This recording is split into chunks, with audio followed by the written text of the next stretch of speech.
Hello friends, welcome in my class micros classes. तो आज हम यहाँ क्या करने वाले हैं, is matter around pure part 7 discuss करेंगे। इससे पहले मैंने टोटल इसके ऊपर 6 वीडियो बनाया है।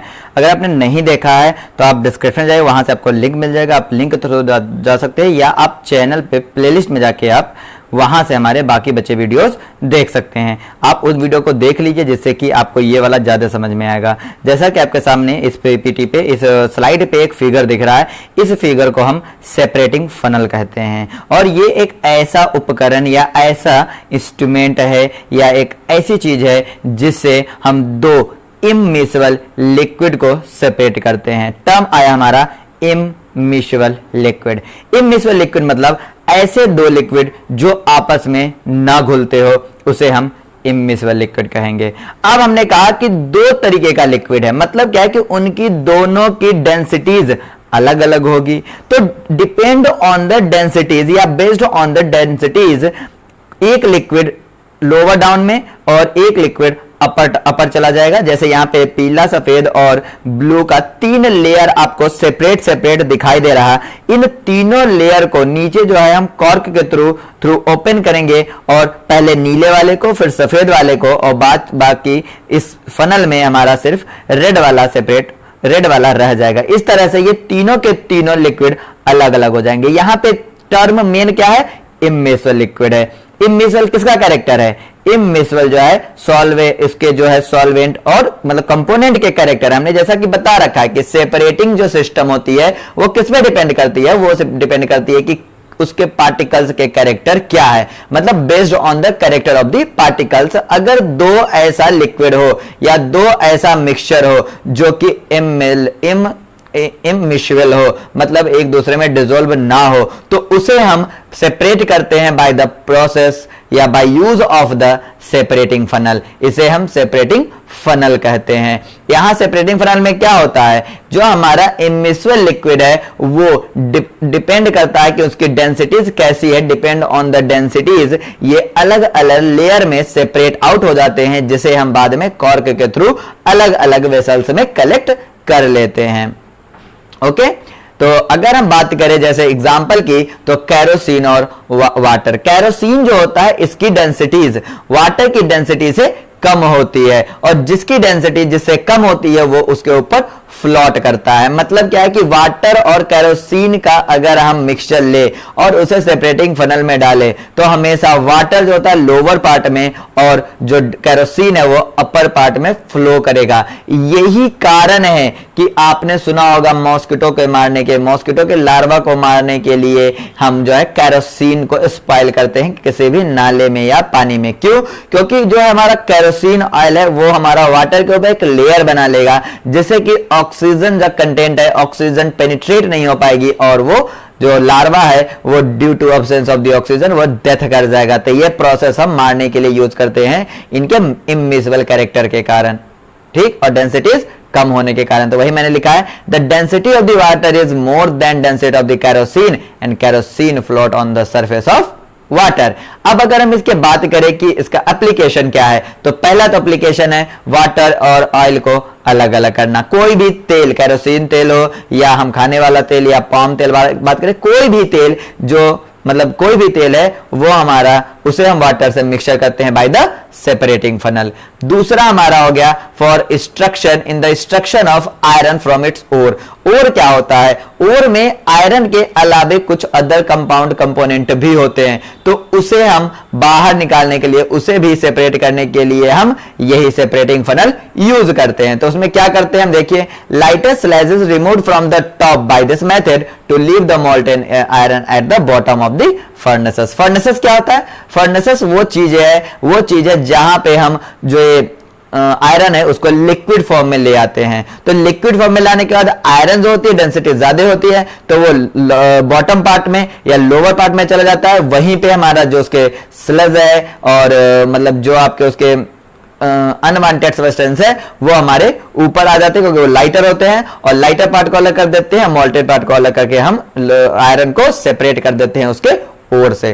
तो याद रखिएगा यहाँ पे सेपरेटिंग फनल के लिए क्या जरूरी है, एक तो इममिसिबल नहीं होनी चाहिए, मतलब मिसेबल नहीं होनी चाहिए, इमिसेबल होनी चाहिए, और उनके पार्टिकल्स की डेंसिटीज में कुछ डिफरेंस होना चाहिए, क्योंकि डेंसिटी डिफरेंस होगा तभी वो हमारे लेयर्स में डिवाइड होंगे। अगर डेंसिटी डिफरेंट नहीं होता है तो हम लेयर में, वो लेयर में हमारे सेपरेट नहीं होंगे। जब लेयर में सेपरेट नहीं होंगे तो हम उसे सेपरेट नहीं कर सकते। ओके, दूसरा क्वेश्चन है how can separate a mixture of this salt from the camphor. यहां पे ध्यान दीजिए, कम्फोर या अमोनियम क्लोराइड या नेफ्थलीन बॉल, इनमें से कोई भी कंपाउंड अगर हम कोई भी सब्सटेंस यूज करते हैं तो इन सब्सटेंस का एक पर्टिकुलर कैरेक्टर होता है कि ये सारे के सारे सब्सटेंस सबलाइम होते हैं। सबलाइम का मतलब होता है the compound which shows the process of sublimation. Sublimation का मतलब क्या होता है? सब्लिमेशन मतलब होता है टू कन्वर्टिंग आउट या transferring out from the solid to the gaseous state without coming in the liquid state. तो हम क्या करेंगे, यहां पे जो साल्ट है वो तो हमारा सॉलिड स्टेट में रहेगा,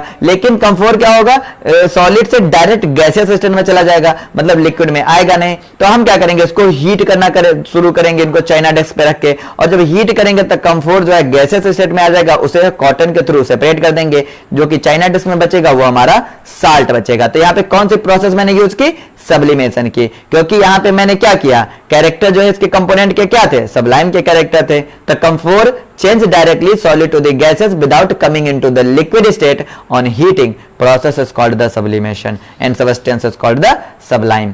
तो जैसे कि हम यहाँ पे प्रोसेस यूज करेंगे, वो प्रोसेस क्या है हमारा, सब्लिमेशन का है। और सबलाइम सब्सटेंस की बात करते हो कौन कौन से हमारे, अमोनियम क्लोराइड सबलाइम होता है, नेफ्थलीन बॉल सबलाइम होता है, और एंथ्रासीन भी हमारा सबलाइम होता है। ये हमारा प्रोसेस है सब्लिमेशन का। हमने कोनिकल कॉटन प्लग ऊपर लगा दिया है, इन्वर्टेड फनल यूज किया है, यहाँ पे है सॉलिडिफाइड अमोनियम क्लोराइड, यहाँ पे अमोनियम क्लोराइड मैंने दिया है, तो जो कि सॉलिडिफाइड हो गया है लिक्विड, जैसे ही हमारा गैसियस स्टेट कांटेक्ट में आया है कॉटन और बेस के।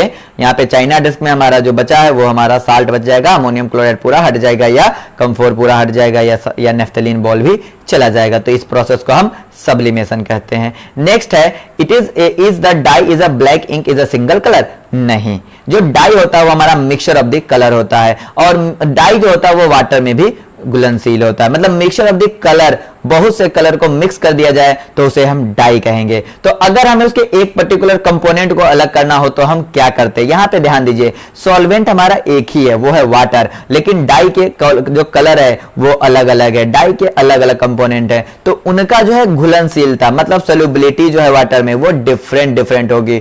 जो कंपोनेंट जितना ज्यादा घुलनशील होगा, जितना ज्यादा सोल्यूबल होगा, वो उतना ही जल्दी वाटर के साथ पेज पे मूव करेगा, ब्लॉटिंग पेपर पे मूव करेगा। तो इस फीचर का यूज करके हम डाई के कंपोनेंट को अलग करते हैं, और चूंकि इस प्रोसेस का यूज सबसे पहले कलर को अलग करने में किया गया था, इसलिए कलर के लिए क्रोमो और पेज यूज करते हैं, इसलिए कहते हैं ग्राफी। तो प्रोसेस का नाम है क्रोमेटोग्राफी। मतलब क्या होता है, separation of the colour from its mixture. तो यहां पे हम डाई की अगर बात करते हैं तो डाई हमारा क्या है, डाई हमारा मतलब सॉल्वेंट वाटर में घुलनशील होगा। डाई जो होता है वो हमारा मिक्सचर है 2 और मोर कलर का। यहाँ पे डाई की सोल्युबिलिटी क्या होगी, कलर की जो सोल्युबिलिटी वो अलग अलग होगी वाटर के करस्पॉन्ड में। The colour component that is more soluble in water rise faster, and in this way colours get separated. जैसे यहाँ पे देखिए आपको ए बी सी डी में दिखाया गया है, ये कुछ है, मतलब जो कलर दिखाए गए, स्पॉट्स दिखाए गए हैं, ये हमारे वाटर में घुलनशील थे, हमने इस पेज के ऊपर इसको मूव कराया तो सबसे ज्यादा जो है आपका जो ऊपर वाला पीला वाला है वो सबसे ज्यादा घुलनशील, सबसे ज्यादा सोल्युबिलिटी वाला था, इसलिए सबसे ऊपर अप साइड में गया। उसके बाद हमारा रेड वाला जो है वो है, उसके बाद ये ब्लू वाला है, उसके बाद फिर जो आपका फोर्थ कलर है ये वाला। तो इस तरह से हमारे कलर भी सेपरेट हो जाते हैं। इस प्रोसेस को हम क्रोमेटोग्राफी कहते हैं। ठीक, क्रोमेटोग्राफी मतलब क्या होता है, कोरमा शब्द से आया है जिसका मतलब कलर होता है, और फर्स्ट टाइम जो है कलर के जो पिगमेंट, प्लांट के जो पिगमेंट होते हैं उस पिगमेंट को हम सेपरेट करने के लिए क्रोमेटोग्राफी यूज किए थे फर्स्ट टाइम, तो उसी से क्रोमेटोग्राफी कहा गया था। तो क्रोमेटोग्राफी टेक्निक क्या है, ये टेक्निक वहां पे यूज की जाएगी जहां पे सोल्यूट जो है वो हमारा एक ही सॉल्वेंट में डिसॉल्व हो। अगर हम एप्लीकेशन की बात करें तो हमारी बॉडी में जो होती है ड्रग्स, ब्लड में एक ही ब्लड है, उस ब्लड में बहुत से ड्रग्स डिसॉल्व होते हैं। तो ड्रग्स को सेपरेट करने के लिए हम क्रोमेटोग्राफी यूज करते हैं। दूसरा, नेचुरल कलर से पिगमेंट्स को सेपरेट करने के लिए हम क्रोमेटोग्राफी यूज करते हैं। बाकी कलर से डाई को सेपरेट करने के लिए भी हम क्रोमेटोग्राफी यूज करते हैं। तो यहां पे आज हमने 3 टेक्निक्स की बात की। फर्स्ट टेक्निक था, वो टेक्निक हमारी कौन सी थी? फर्स्ट टेक्निक में हमने बात की थी कि क्या फर्स्ट टेक्निक था हमारा, याद है आपको? अगर याद है तो आप कमेंट करके हमें बता सकते हैं, बाकी तो हम आपको बता ही देते हैं।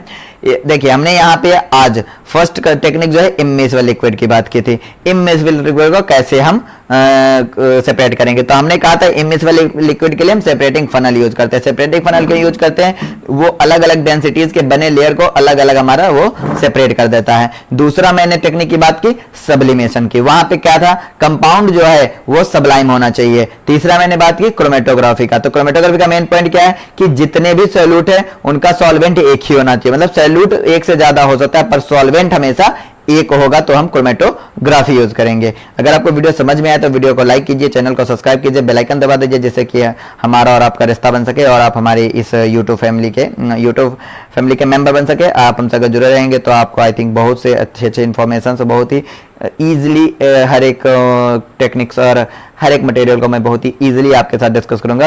ये पहले पीपीटी से, बाद में मैं बोर्ड पे जस्ट लाइक जैसा